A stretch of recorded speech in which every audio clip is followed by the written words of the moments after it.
Imagine getting a divorce and everybody loses their minds. Hello everyone, I'm Sarah from Everyday Starlet. Welcome to my channel. I make videos to inspire you to be the star of your own life. So I have a highly requested video for you. I'm talking about Tia Mowry and Cory Hardrict, their divorce and their relationship.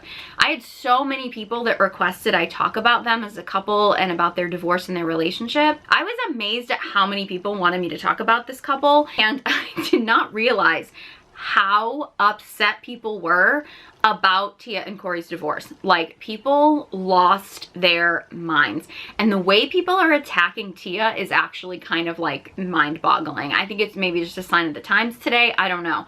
But I guess I didn't realize how invested people were in this relationship. I didn't know a ton about Tia and Cory's relationship. I mean, I knew who they were. I knew they were married. I knew they had 2 kids. But I didn't know a ton about their relationship. I knew a little bit more about Tia's twin sister Tamara and her relationship with her husband Adam, because I actually used to watch The Real when Tamara was on. I loved Tamara on that show. I love that show in general. So I knew a little bit more about Tamara and her husband. I didn't know as much about Tia and Cory. So because this was so highly requested, I did some research and tried to analyze some of the things about Tia and Cory's relationship to try to figure out where they went wrong. Before I get into this video, a few disclaimers, and I have a little twist on my usual disclaimer. Usually at the beginning of these videos, I have my typical disclaimer that I want to let everybody know, because I get a lot of people that are like, you don't know these people. It's true. I don't know these people. I don't know these celebrities. I don't know anything about them and their personal lives. All I know is what they share with us publicly and their public personas. So I'm really just taking what we know of their public personas, what we know of them from their public image and what they share with the public, and I'm just taking that information and I'm just analyzing that.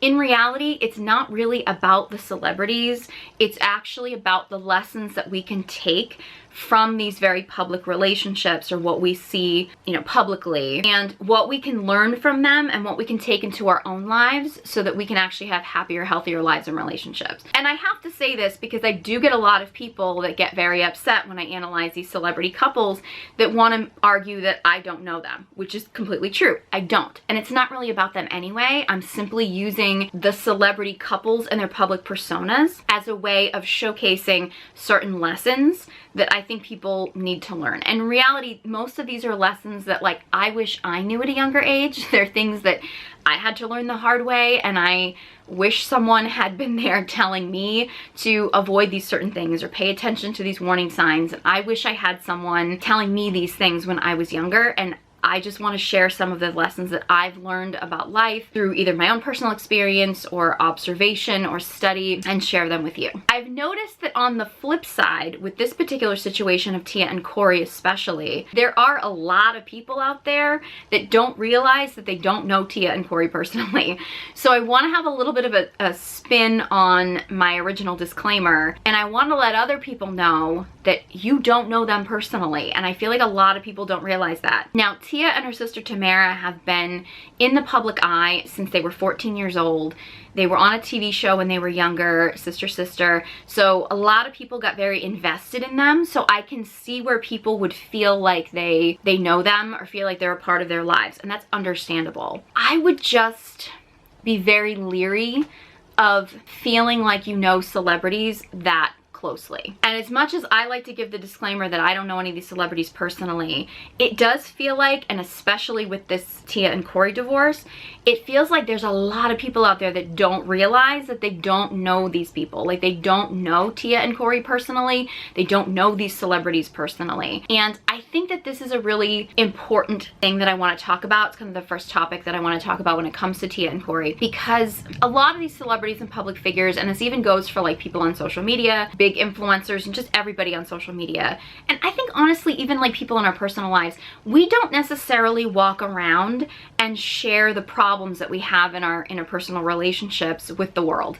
Some people do, but for the most part, even if people are in couples or in any kind of relationship, what they show up, you know, as with the world is usually relatively positive. Don't necessarily walk into a situation or post on social media, you know, that the two of you have just had a fight or something. I mean, I guess some people do, but generally speaking, people are presenting to us the good stuff, which is fine. I mean, everybody has a right to share with the world what they want to share and what they feel comfortable sharing. However, we don't really know what's going on behind closed doors. So when a couple breaks up, if they've only been sharing the positive, it is a natural reaction for people to feel confused and for people to feel like maybe they were being misled or they were blindsided, or to start pitting blame or trying to find like who the problem was or where the problem was, because they feel like they're invested in this couple. And I feel like that's happening with Tia and Cory a lot. In my research and observation about their relationship, and particularly their divorce, a lot of people were putting their marriage up on a pedestal, and Tia and Cory were sharing with the world that they were a happy couple and they were, you know, happy, healthy parents and everything, and that's what they were sharing with everybody. And then when they got divorced, people seemed to lose their minds because people wanted to believe that they were this perfect couple. In reality, nobody's perfect, right? And whatever you feel about their relationship, whether they should have stayed together, whether they shouldn't have stayed together, at the end of the day, we don't know the whole story. And even as they've shared things with us, we still don't know the whole story. And a lot of people are jumping to a lot of conclusions. And I realize that, you know, I do some of that with my content, is I jump to some conclusions. But it's never really to accuse them of anything. It's really just because I want to simplify some of the lessons we can take from this so we can learn these things for our own lives. But, you know, I never want to accuse anybody of being anything, because, you know, at the end of the day, we don't know. I see this happening a lot with people putting either celebrity couples or, you know, influencer couples up on pedestals because they only see the highlights. And then when something goes wrong, you feel totally defeated. The higher you put someone up on a pedestal, the further they have to fall. I see this a lot with even just individual celebrities, like in the music industry, or people are putting celebrities up on pedestals like, well, they weren't on the Epstein list, or, oh, well, they're not associated with Diddy, so they must be okay. And it's like, you don't know these people. You don't know these celebrities at all. So you have to be really careful about assuming that your celebrity or your celebrity couple or your influencer couple or your influencer is a perfect person, because I guarantee you they're not. You know, some people might be more imperfect than other people, but at the end of the day, nobody's perfect. I see a lot of like fanatics, a lot of people that really project this idealistic fantasy onto couples, and Taylor and Travis is like the perfect example of that. But I think with Tia and Cory, I'm seeing a lot of that. Like, people are like fanatically obsessed with Tia for filing for divorce. And I've seen so many people talk about, you know, oh, Cory was the perfect husband and he was just this perfect man. And like putting their relationship on a pedestal and acting like she just up and left the relationship and blaming her and making all kinds of assumptions. And we don't know these people. We don't know them personally. And we're jumping to conclusions and accusing people of a lot of things that we just don't have firsthand knowledge of. So again, I'm going to analyze their relationship and some of the research that I've done about this, but I just really encourage you to, I mean, you can take celebrities as inspiration. You can take celebrity couples as inspiration. I mean, that's fine. But I would highly encourage you to not put celebrities up on a pedestal, because they're only feeding you what they think you should be knowing about them. They're only feeding you certain information about them, which is fine. They have the right to do it.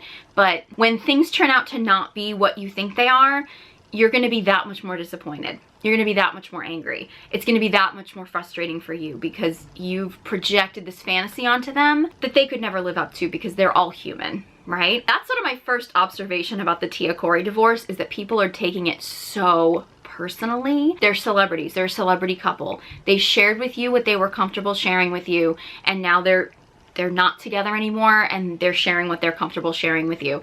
And at the end of the day, you have to take some of it with a grain of salt. We don't really know the whole story. So Tia and Cory did get together when they were quite young. Tia was, again, part of a twin duo with her sister Tamara, and she'd already had quite a bit of success sort of in her adolescence and stuff in the entertainment business.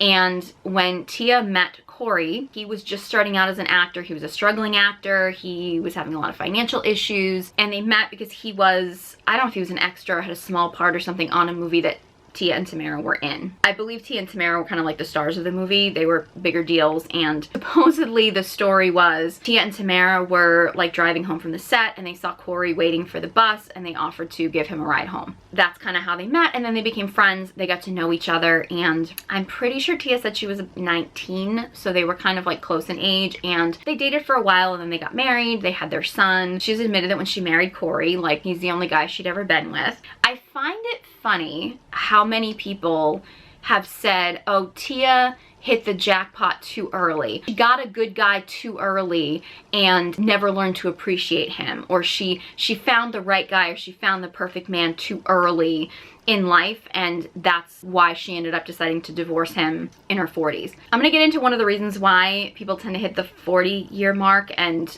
relationships fall apart, but I just find it funny that people are putting Cory up on this pedestal as this perfect husband when we don't really know how he is as a husband. Maybe he was a good husband, maybe he wasn't, I don't know. Tia literally picked him up at a bus stop, and we're acting like she hit the jackpot so young that she never learned to appreciate it. It's like she picked him up at a bus stop. Again, I'm not saying that there's anything wrong with Cory as a husband. I don't know. However, Tia was already relatively successful in her career. She met Cory. He was massively struggling. I cannot encourage women enough to stop dating guys that need fixing. And I even saw a few interviews with Tia and Cory while they were still together, trying to present themselves as a great couple, and I definitely saw some red flags. Some of this is in hindsight because I know their relationship didn't work out, so I was looking for the red flags. But Cory had said in some of these interviews that, like, well, Tia was there for him when he had nothing, so he knew this was the woman he was gonna be with when he had something. That never works. That never works. It's one thing if two people are young and they kind of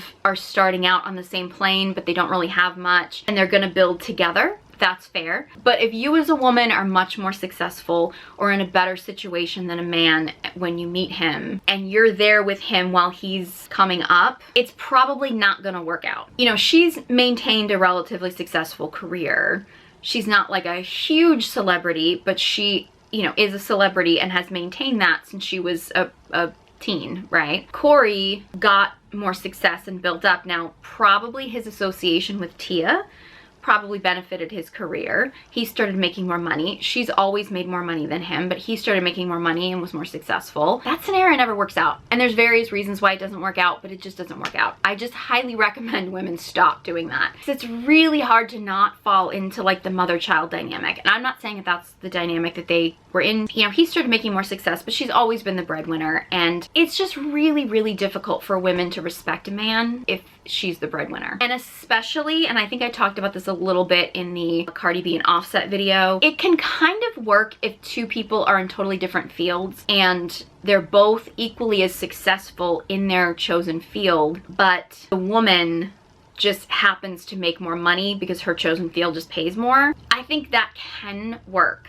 potentially. And I think you see this with Tamara and her husband Adam. You know, Adam was a very successful journalist. He then left journalism and ended up getting into helping run his family's business. They own a vineyard. Adam is very successful in his own field. I don't really know exactly what his net worth is compared to Tamara's, but because they both have a certain level of success in their own particular fields, which, you know, when he was a TV journalist and she was an actress, there was a little bit of overlap in the type of career, but they were two totally different careers. The fact that they both had achieved success, it didn't necessarily matter quite as much who was making more money than who was, because at the end of the day, they both were successful and confident and fulfilled in their individual careers. Whereas when you have someone like Tia and Cory, who were essentially in the same field, but she was much more successful than him, there's always gonna be a tension there. There's always gonna be a conflict there, especially when the woman is much more successful than the man. It really rarely ever works out well. I just find it ironic that people are like, oh, it was such a great guy and she found such a great guy so young and she didn't appreciate it. It's like she picked him up at a bus stop. I'm not saying he was a bad husband or a bad father or anything. I'm not questioning that at all. But like, are we really at the point now where we're telling women that if you pick a guy up at a bus stop, that's your Prince Charming? Now, a lot of people are acting like Tia just woke up one day and decided to divorce her husband after 14 years and didn't put any thought into it, and a lot of people are making that assumption. I'm not gonna say that that never happens, but it's incredibly, incredibly, incredibly rare for a woman to just wake up one day and decide to leave a relationship. I only say that it's rare because I don't really believe in absolutes, and I see a lot of people that are commenting on their relationship and saying things like, you know, oh yeah, I knew this woman who just woke up one day and decided to leave her husband, or I knew this woman, or she's just like, you know, Tia's just like this woman I know who just up and left her husband. I guarantee you that's not what happened. Now, Tia even said, because I did watch the first episode, Tia has a new reality show, Tia Mowry, I think it's My Next Act or The Next Act. I only watched the pilot episode of it, but she mentioned in the pilot episode that, you know, she had been feeling like she might have made a mistake marrying him like very early on in the marriage, and feeling like things were just really not right very early on. In fact, I remember this actually from watching The Real and watching Jeannie Mai talk about her divorce from her first husband, and saying that she even knew in the first year of her marriage, even though she was married for 10 years, that something wasn't right. She stuck with it. And I think Tia expressed a similar situation of feeling very early on that things just weren't right and wanting to stick with it. And the fact that we have a society that teaches women to override our intuition and what our body is telling us and not listen to it, and I mean, that's just a whole other topic within itself. Most women, when they finally do decide to leave a relationship, have been contemplating it for a long time, have probably tried everything in their own power that they could think of to try to make things work. Have they tried everything? Have they always tried the right thing? Who knows? Like, I mean, I think that varies from person to person. More often than not, the vast majority of the time, when a woman leaves a relationship, she's typically been struggling with trying to make it work for a very long time.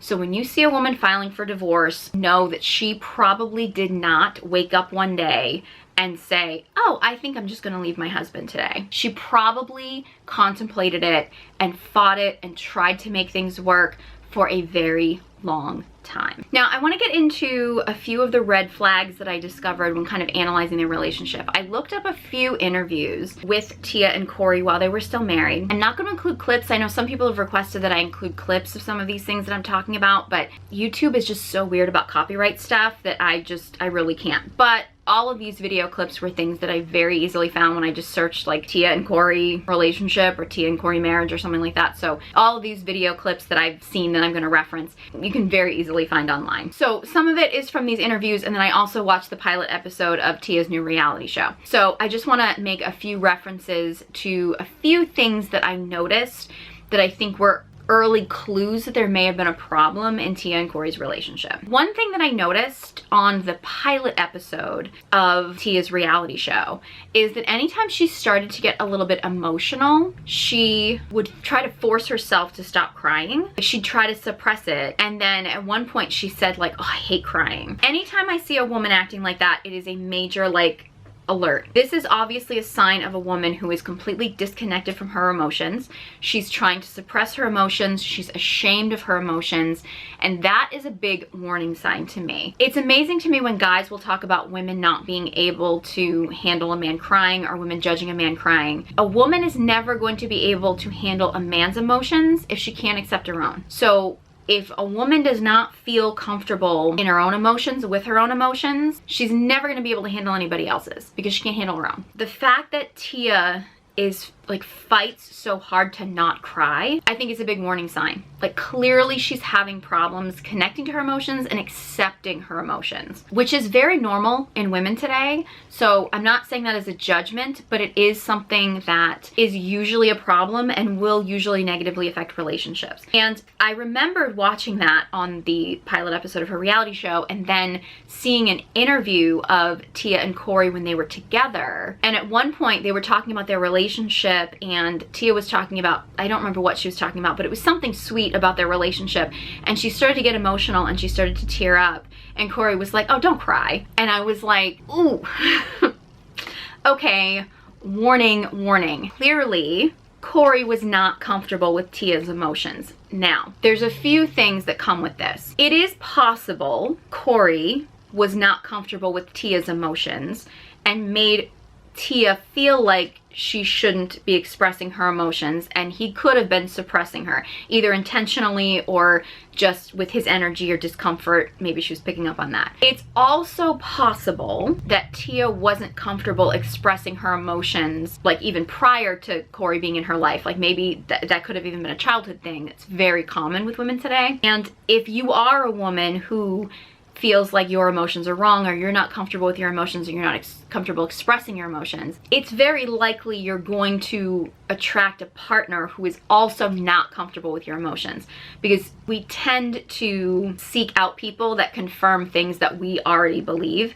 So it's very common, if you are a woman who is very ashamed of your emotions or afraid to connect with your emotions or things like that, it's very common that you're going to end up in a relationship with a guy who is also not comfortable with your emotions, because you're kind of seeking that. You're seeking that like validation of your own beliefs. Now, in an ideal world, if you're a woman who's not comfortable with your emotions, it would be great to partner with a man who created that safe space for you so you could express your emotions. Unfortunately, as humans, we don't tend to do that. That would be the ideal scenario. So again, I don't know what this was. Like, I'm not saying that Cory was not allowing Tia to express her emotions, and that may have just been one instance, I don't know. But that did stand out to me very dramatically, that Tia's clearly not comfortable with her emotions. So she either attracted a partner who also wasn't comfortable with her emotions, or the reason she doesn't feel comfortable with her emotions is because she had a partner who wasn't comfortable with her emotions. And again, this was just one instance, but it did really stand out to me that she seems to be trying so hard to suppress her emotions. And then the fact that she had a husband who, when she was starting to express an emotion, he kind of shut it down.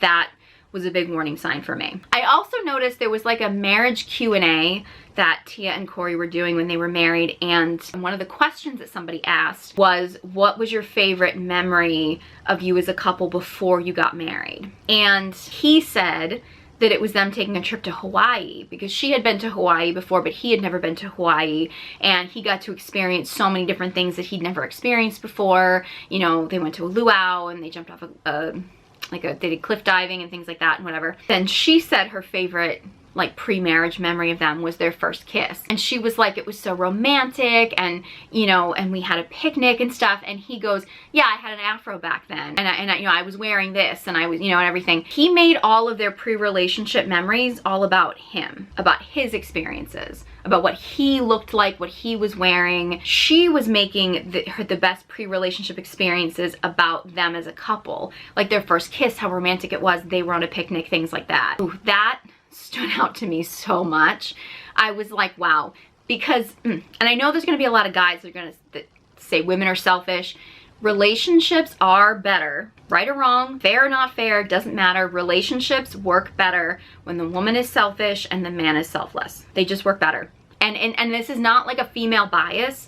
They just work better. Selfish wife, happy life. Selfish husband, I don't know what rhymes with husband. Ladies, get rid of that wedding band. I don't know. So, like, it just, a selfish husband is a recipe for disaster. A woman being selfish or putting herself first or caring about herself will make for a better relationship. The man is actually selfless and giving to her, and he's trying to do for her all the time. It will be a stronger, healthier relationship. If the wife is selfless and the man is selfish, he will literally drain the woman dry, because the masculine gives, the feminine receives. So the man has to be giving more than the woman is in order for a relationship to work. If the woman is giving more than the man is, she will be drained and the relationship will fall apart. If you're a selfish husband, you're probably going to end up in divorce court.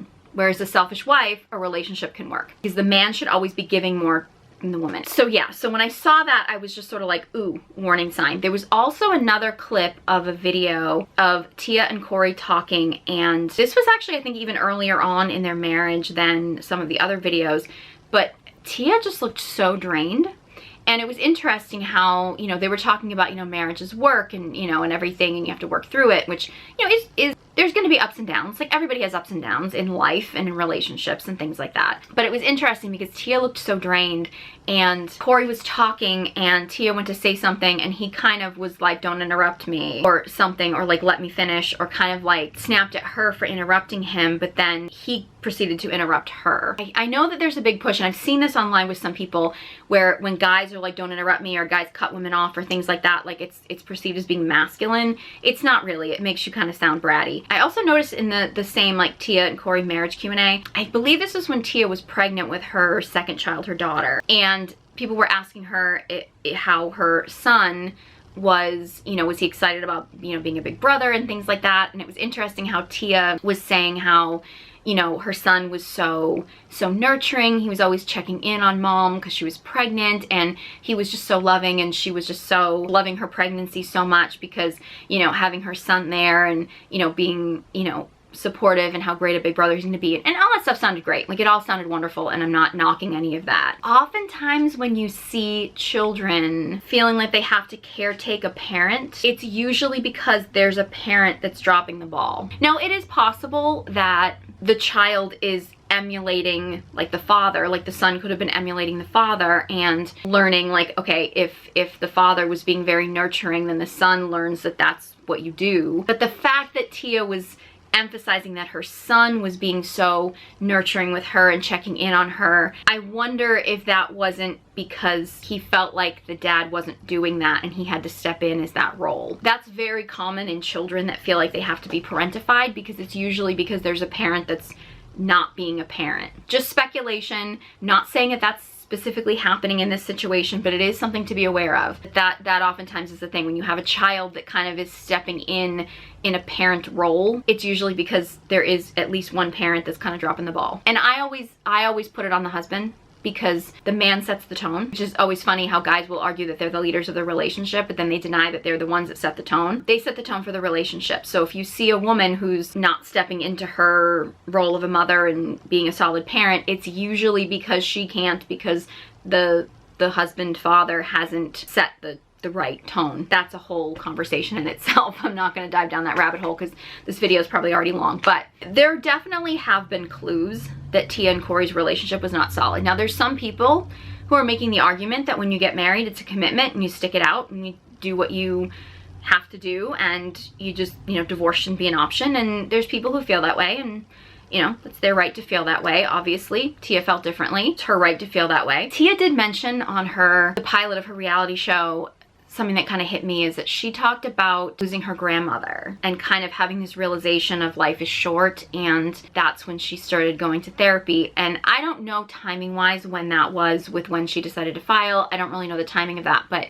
I know for myself, and I had a short marriage and I didn't have any kids, and so my situation was different than hers for sure. But when I was married, my mother went through a health crisis, and she's good, but I had to take on the role of being a caretaker for her, and I don't regret that at all. I'm glad that I was able to do that, but it was a wake-up call for me that life is short. And that was one of the precursors to having the strength to go through with my divorce. It's just one of those things when I get it, that when two people get married and you go into a marriage and you commit to a marriage, I understand there's this drive to like stick it out no matter what. And I get that. That said, life is so short. The time that you're here is so short. To be in a relationship with someone when you just can't get on the same page, and you don't feel like you can be your best self, and you don't feel like you can live your best life, it's such a waste of a lifetime. I don't know. I found that so relatable, which is why I never judge people if they decide that it's time to walk away from a relationship for whatever reason that they feel like, because at the end of the day, we're all here for a short amount of time, and you know, we have to make the best of it while we're here. Again, I found that very relatable. And again, it's one of those things where, you know, it took a major life-changing wake-up call of losing someone that she loved to sort of be the catalyst to her trying to heal and trying to figure out what she wanted from her life. And you know, it goes to show that she probably did not wake up one day and just decide that this relationship was done. Could it have been worked on? Could they have worked it out? I don't know. Like, I'm not in their head. I'm not in their relationship, but obviously it took something major for her to start thinking about potentially making the steps to leave the relationship. And it just goes to show that, generally speaking, women do not just wake up one day and leave relationships. We're programmed to keep relationships. We're programmed to make it work, to do what we need to do to make it work. Do we always go about it the right way? No, not always. We're all human. We're all at different levels in our lives, in our healing processes, in our own psyches and things like that. But I just found that storyline to be very relatable. Another thing that I noticed about Cory, the way he came across in all these interviews, and I'm not knocking him, but he's very laid back and chill. And Tia even mentioned at one point that, you know, Cory's just kind of the chill one and she's kind of like the, you know, high energy one and stuff like that, which normally can work. However, here's where the problem comes in. Jordan Peterson has a saying, women often mistake confidence for competence. So if a man is very confident in something, like he's got a lot of like ego, he's very sure of himself that he knows what he's doing. And those two don't always go together. It's great when they do, but they don't always go together. Just because someone is confident doesn't mean that they're competent. And I would add to that, and this is something that a mistake I've made for sure, and I see it in kind of like the Tia Cory situation, is women often mistake indifference for grounded stability. So oftentimes when you meet a guy who's like very chill and very calm and very kind of, you know, like not stressed, not high energy, sometimes as women, especially if we're more high energy, maybe anxious, or we're just more high energy or more whatever, we can sometimes mistake that as grounded stability. Because when women are in their feminine energy, when they're in their feminine flow, we're very drawn to the opposite of that, which is grounded stability. Like we're very drawn to a guy who's gonna keep us grounded so we can kind of flow. You know, he's the safe structure and we can kind of flow because we know he's kind of keeping us safe. Unfortunately, it's very easy to mistake kind of an aloof, laid back, I just don't care attitude with grounded stability. I've made that mistake, and I kind of feel like that might be what's going on with Tia and Cory. I mean, it's hard to know for sure, but I started to, as I was seeing more interviews with the two of them, I started to feel like his like chillness was kind of like indifference. Eventually, if you're a woman who is more like high energy, maybe you're more flowy and stuff, that indifference is gonna start to feel really unstable. It might feel stable in the beginning, but it's not gonna feel stable. And especially when you have someone like Cory's in a very artistic field, he's an actor. Acting in general, it's very artistic, and it's also a very unstable career. I mean, that is what it is. There's kind of a lot of signs that he's not the most stable partner. But when you have a guy who's very like laid back, chill, and kind of indifferent to things, it can mistakenly feel like sometimes like that is grounded stability. And then as time goes on, as a woman, you start to realize like, wow, that's not as grounded and stable as I thought it was. That was something in my past relationship. I had a guy who would always be like, you know, I would come to him with like, you know, worried about something, and he'd be like, oh, I'll figure it out. I'll figure it out. We'll work it out. It's, you know, that was always his go-to. And I would take that as like, oh, okay, he's got this. He's got this, I can calm down. And then as the relationship went on, I started to realize like he doesn't have this. He doesn't actually have anything figured out. He doesn't know. He's just dismissing it. And when it actually like was go time to deal with something, he didn't have any answers. He didn't have a clue. He wasn't actually in charge, but I mistook his aloofness for, oh, he's got this, he's got a plan, when he didn't really have a plan. And now in hindsight, as I'm older and I've learned my lessons, I realize I'm like, okay, I really need to find out what the plan is. Like I need to find out and make sure that he actually has a plan. But again, oftentimes we mistake that kind of like aloof indifference for grounded stability, and it's not the same thing. And over time, that aloof, chill indifference to things is gonna start to feel draining to a woman, because it's not really gonna feel stable. It's not gonna feel like he's the masculine leader, the man with the plan. Like we're gonna feel like we have to embody that plan, we have to embody that leadership, because he really doesn't have it, because he just doesn't care, because he's indifferent. But we've mistaken that indifference for grounded masculine stability. So that's why I think it's really important for women to know these things, for women to get to know a guy, to find these things out, because oftentimes there's certain characteristics that guys can have that we can mistake for being a grounded, healthy, masculine man, and it turns out that that's not really what he is. Now, Tia decided to file for divorce in her 40s. I know there's a lot of people online that are kind of like judging her, like, oh, she thinks in her 40s she's gonna find a better man, or she thinks she's gonna date in her 40s, because there's this whole attitude that, you know, when women hit 25, they hit a wall or something like that, which is insane, right? But anyway, I find it funny because women nowadays, especially as women become breadwinners, as women become much more masculine because we're having to compete in a masculine world because so many men are not stepping into their masculine energy, it's so common that it's almost cliche for a man to have a midlife crisis in his 40s and decide to go off and have an affair and get a sports car and sometimes even leave his family for another woman and things like that. Like, it's so common, it's cliche. But yet as women are stepping more into a man's world, I mean a man's role of being more in their masculine, because men aren't being masculine nowadays, of women having to be the breadwinners, of women having to basically compete in men's professions and things, like as women are having to basically become more like men because men are not actually becoming like men, it shouldn't be that surprising that women would go through like a midlife crisis in their 40s, of an identity crisis. And one of the things that I noticed like on Tia's reality show that she talked about was the idea that she had, you know, as a teen, she grew up as a twin, which is I'm sure difficult enough because Tia and Tamara, as much as they're twins and they look a lot alike, have very different personalities and are unique individuals and should be treated as unique individuals. But not only being a twin, so you're kind of entwined with somebody else personality-wise, but she was also in the entertainment business, which the entertainment business really does try to tell you who you are and market you as a product. It's understandable why in her teen years, Tia would feel like she had sort of an identity handed to her. She was a twin, she was an actress, she was, you know, what the media wanted to present her as. And then Tia got into her relationship with Cory very young.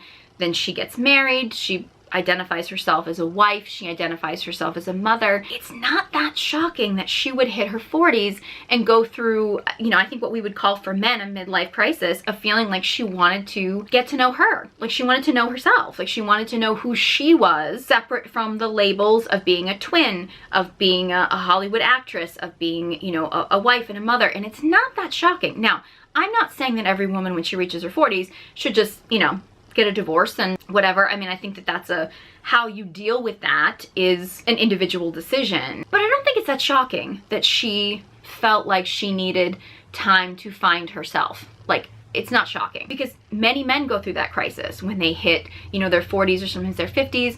When men retire, they go through massive changes when that happens. Men's hormones often shift at that time. There is also the factor that people don't want to talk about of the fact that men have a massive drop in testosterone when they hit 40. Men in general in our society have a drastically lower testosterone level than they did years ago, which there's a whole lot of factors and that's a whole other video in itself. But when men hit 40, they typically have a drastic drop in testosterone. So their sex drive tends to lessen.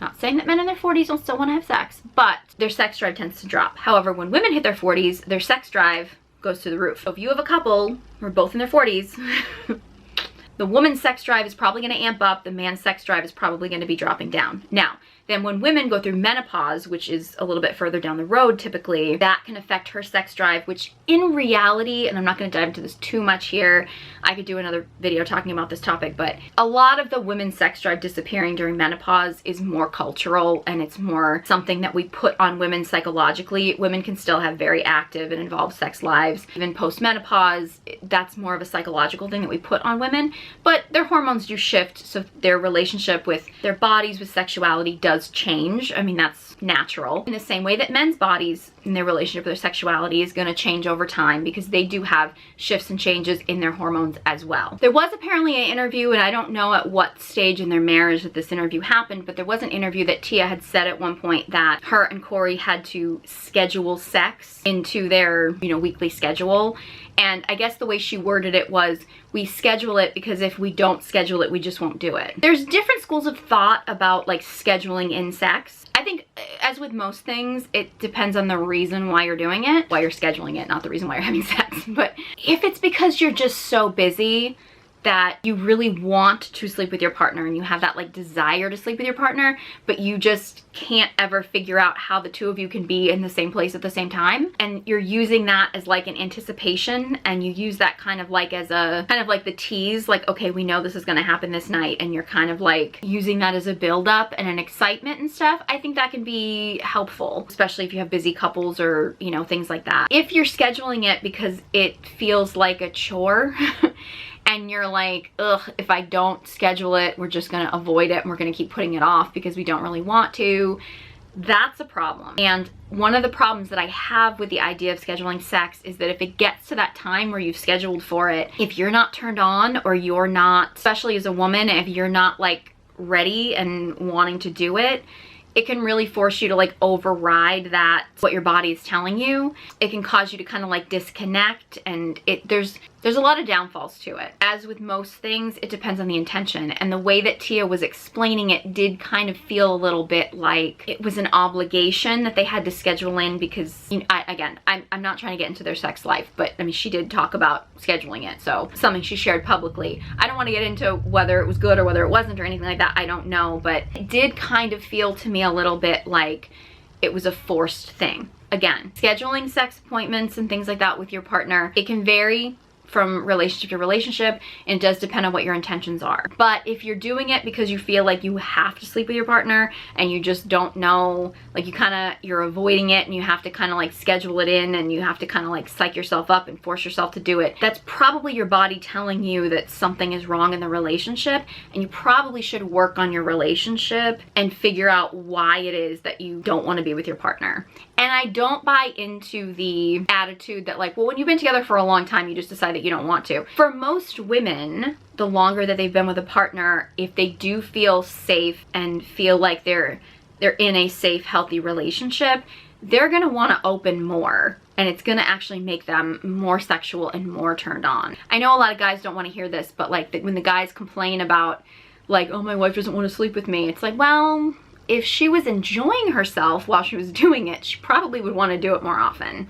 Why doesn't she want to sleep with you? Is it because she's so stressed out because you're making her life more stressful? Is it because, you know, she feels like you're not prioritizing her? Does she feel disconnected from you in other ways? If a woman is finding sex in a relationship pleasurable, she's gonna want to do it more. So if a woman doesn't want to have sex in a relationship and a guy's just sort of like, my wife never wants to have sex with me, it's like, why doesn't she? But I think a lot of guys don't want to ask that question because they don't want to accept that they might have some responsibility in the reason why their wife doesn't want to have sex with them. Again, I don't know if that was going on in their relationship, but it is something fair to point out. Again, like I said, with Tia and Cory, we don't really know what's going on. I feel like a lot of people are taking their relationship and their divorce very, very personal because I think a lot of them put their relationship up on a pedestal, and we just don't know. Right? So a lot of people have asked me to compare Tia's sister Tamara's relationship with her husband Adam to Tia's relationship with Cory. And I don't really love to play compare and contrast because Tia and Tamara, while they're twins and they look alike, they're two very different women. They're individuals and their marriages are individual. So I don't really like the idea of like pitting their marriages against each other. There is something to the idea that in Tamara's marriage to Adam, like I said earlier, I don't really know exactly net worth where they fall in. It does seem like both Tamara and Adam were very established and stable in their individual careers. Now, Tamara's career as an actress is a little bit less stable, it's a little bit less consistent, whereas Adam's career, you know, initially he was a journalist and he had a pretty regular career as a journalist that was a little bit more erratic in like where he was getting stationed. He would get sent overseas and things like that, but it was a relatively stable career, and then he ended up leaving that career and going into his family's wine business and stuff, so which is more stability because it's a family business.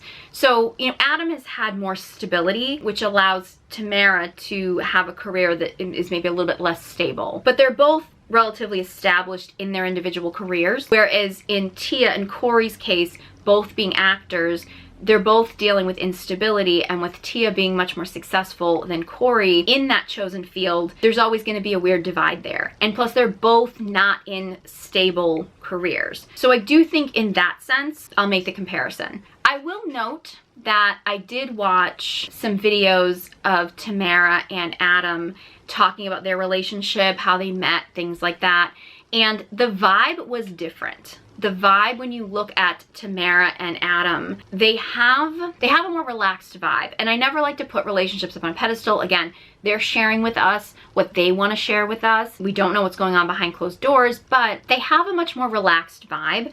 And Tamara does feel less guarded, and she feels a little bit more relaxed and like safe to be playful and safe to be herself in the interviews I've seen with her and Adam. Whereas with Tia and Cory in the interviews of them while they were married, Tia did not feel, she didn't feel quite as relaxed and able to be herself. Again, this is all up for interpretation, and I'm sure that I'm projecting some judgments because, you know, Tia and Cory are divorced now and Tamara and Adam are still together. I will say, one of the things that I really wanted to point out about Tamara and Adam, they were telling the story about how they met and how they connected. They were basically fixed up by a college professor that they both knew. Apparently, this college professor asked Tamara if she was seeing anyone. She had a boyfriend because he had someone in mind for her, and I guess Tamara's response was like, I don't have a boyfriend, I don't want a boyfriend, I'm not looking for a boyfriend. So clearly she was not in a place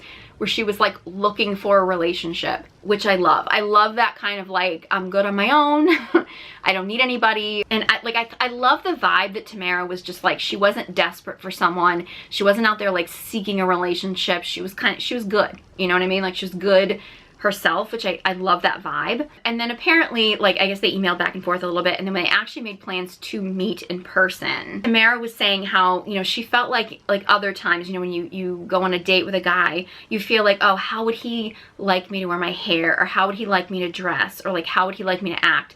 And she said with Adam, she was just kind of like, so like, whatever, I just don't care. So she's like, I'm just gonna wear my hair natural, I'm just gonna go in clothes I'm comfortable in, I'm just gonna show up and be myself. Like, I'm not just gonna sit there and like nibble on my food, I'm gonna go and I'm gonna eat and I'm just gonna be me. Oh, I love that vibe so much. Like, I love that. Just like, I'm not showing up to impress him, I'm not showing up to like sell myself to him, I'm just showing up as me. And if he likes me, great. If he doesn't, that's fine. Like, I love that vibe, and clearly Adam loved it too. Even while she was saying it, he had this look like that he was so happy she did that. It's not always gonna work out. Like, you're not always gonna find your husband when you do that, for sure. But if a guy gets scared away by you just being you, he wasn't your person. And I love that she went into it like that, and he was just like, yeah, this is my vibe. They're still together. So I love that she went into it like that. Like, it's like she just let go of any things that she thought she should do on a date or meeting a guy, and she just was herself.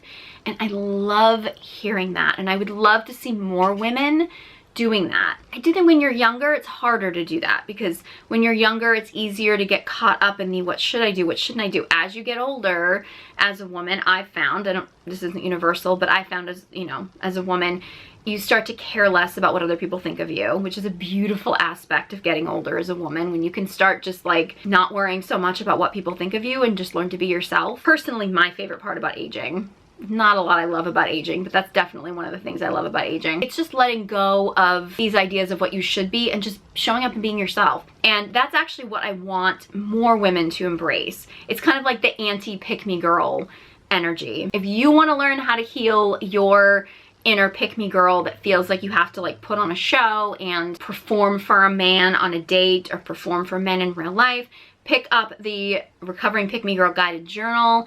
Also, if you want to learn to stand in your own power and your own sovereignty, you can pick up my Dark Feminine Energy Guided Journal. Great for doing the healing work in that situation, so you don't end up in a situation where you feel like you've lost yourself. Again, I really like Tamara and Adam as a couple. Only time will tell, obviously. It's really not about them. It's really about you. I want women especially, but anybody watching this video, to take the lessons that we can find, like what were some of the red flags of, you know, Tia and Cory's relationship that we can look back on, and maybe we can learn to pick up on those things.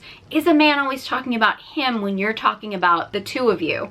You know, maybe that's a warning sign. Is he shutting you down when you are trying to express your emotions and making you feel ashamed of your emotions? How comfortable are you, you know, connecting to your emotions? Are you going into this relationship feeling comfortable within yourself, or are you feeling like you're still trying to find yourself?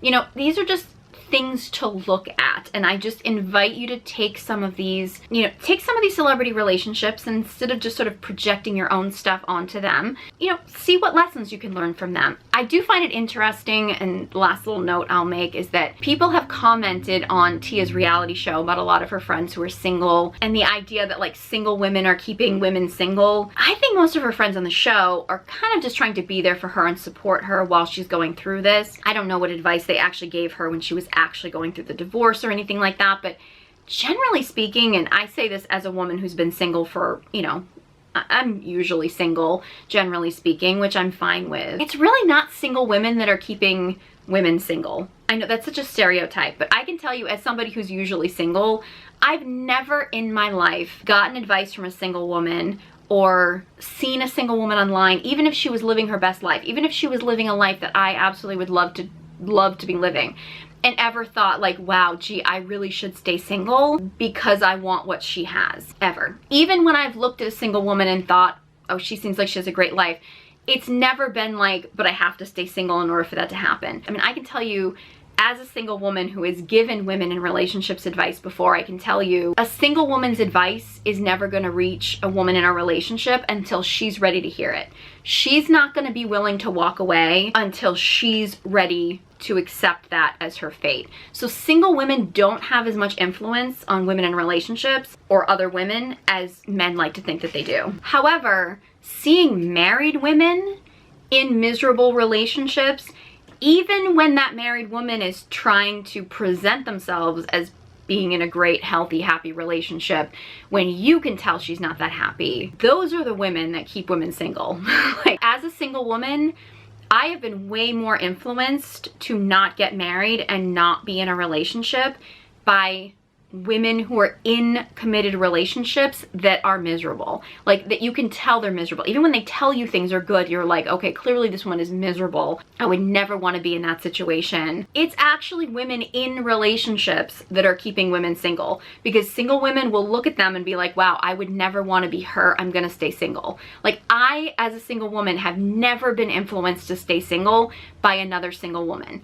I've also, as a single woman, never convinced a woman in a relationship to get out of a relationship, even when the relationship was terrible. My influence was never enough for them to get out of the relationship. I've actually had women who were in just absolutely awful relationships, because I would never tell a woman that was just like, you know, complaining mildly about a relationship to just like up and leave a man. But I've had friendships with women that I actually ended up having to walk away from because they were in such terrible relationships. And I would tell them like, okay, this is dangerous, this is bad, you need to get out. And they just refused to listen. Where I got to a certain point where I was like, I can't even be around this anymore because it's so toxic. And I've had some women actually come back years later and been like, hey, I finally left this guy. You were right this whole time. Single women do not have as much influence over other women, especially women in relationships, as men like to think that they do. It's women in bad relationships, whether they're saying they're in bad relationships or whether they're obviously in bad relationships and in denial about it. Those are the women that are keeping single women afraid to be in relationships. It's not single women keeping other women miserable. The influence of single women on other women is grossly overestimated. The influence of like married or women in relationships being miserable and single women seeing that has way more influence on keeping women single. I don't believe for 1 second that it was because Tia has single friends that they convinced her to up and leave her husband, because generally speaking, like, it takes way more than having single friends try to talk you into leaving a relationship. As a single woman who has tried to get women to leave like really bad relationships, I can tell you, women won't leave unless they're ready to leave. I've also noticed that on Tia's reality show, I haven't watched future episodes, I only saw the pilot, but I guess she makes a reference to feeling like maybe she made a mistake. When you make a major life decision, it could be marriage, it could be divorce, it could be having kids, it could be deciding not to have kids, buying a house. When you make a major life decision, even if you know it's the right thing, it's totally normal to feel like maybe you made a mistake in hindsight. It's normal. Doesn't mean that you did, doesn't mean you didn't, but it's totally normal. Like, when you make major decisions, it's totally normal, especially in times of stress. So if you've been through a divorce, even if you know it's the right decision to make, it's totally normal for you to look back and be like, hey, did I make the right decision? Especially, you know, if you're in times of stress or things are not going the way that you thought or things like that. Like, that's normal. It's a normal human reaction to things. And I want people to understand that. Like, having sort of like buyer's remorse, so to speak, or divorce remorse or something, that's normal. And it especially comes up when you're in times of stress or something. And I think in those times, you know, you just kind of have to look back and remind yourself of the reasons why you decided to make the decision that you made in the first place. If you do actually come to the conclusion that you made a mistake, well then, you know, you have to figure out what next steps you want to take. But generally speaking, it's normal for someone to say, hey, did I make a mistake, when you're making a major life decision. Because if you didn't question it, you wouldn't be normal, you know? So I think the fact that she's expressing on her show that she's, you know, feeling some remorse or things like that, like going through a divorce is complicated, and you have a lot of feelings and you have a lot of ups and downs and things like that. So I think a lot of people I've seen a lot of people making judgments and saying that, oh, she obviously rushed into the decision, which she clearly did not rush into the decision. I feel like there's a lot of people, the people who are the most judgmental about this divorce, about Tia's divorce from Cory, are people who are in miserable marriages and who are mad that somebody else got out of their miserable marriage, because they're justifying being in a miserable marriage because they feel like that's what they're supposed to do, and they're not ready to take the next step and actually file for divorce, or maybe for moral or religious reasons or something, they're not doing it, and they're really bitter and angry that there's somebody else that was unhappy and took the steps to move forward. Because at the end of the day, you can feel any way you want about divorce and whether it's right or wrong or anything, but if you're that angry and that triggered about celebrities who you don't even know making the decision to get a divorce, you got to ask yourself why that's triggering you so much. You know, I mean, because you can feel whatever way you want to feel about divorce, but obviously Tia thought that getting a divorce was the right thing to do. I don't believe for 1 second that it was a hasty decision that she made. Is it the right decision? Only time will tell. But at the end of the day, I do think that there were some warning signs. There were some red flags. I don't think that they had a perfect relationship by any means. Was divorce the right option? Obviously, Tia thought that it was, and you know, that's her decision to make. It's not our decision to make. So yeah, I was really shocked that so many people were taking their divorce so personally. Again, you have to be really careful about putting celebrities and celebrity relationships up on a pedestal, because the higher you put someone up on a pedestal, the further they have to fall. So I'm all for, you know, looking at celebrity relationships, looking at celebrities. You can take them as inspiration, you can enjoy their art, but you have to be really careful about projecting fantasies onto these celebrities, because they're human. They're human like all of us, and they make mistakes. If you're finding that some of these celebrity relationships are triggering you so much that you're getting really angry about it, I don't know, I would just invite you to take a look at that and see what area of your life might need some work, just saying. So yeah, this was a highly, highly requested video, particularly the Tia and Cory part. So yeah, hopefully you learned some lessons from this video, and you can take some of these lessons into your own life so you can have happier, healthier lives and relationships. If you have any other video requests, you know, celebrity couples or topics or things like that, let me know. I love your requests. This one was highly requested. If you enjoyed this video and found it helpful, please give it a big thumbs up, and be sure you subscribe to my channel. If you'd like to check out my guided journals, the details in the description box below, along with links to my courses, masterclasses, and all my social media links. Thank you so much for watching, and I hope you join me next time.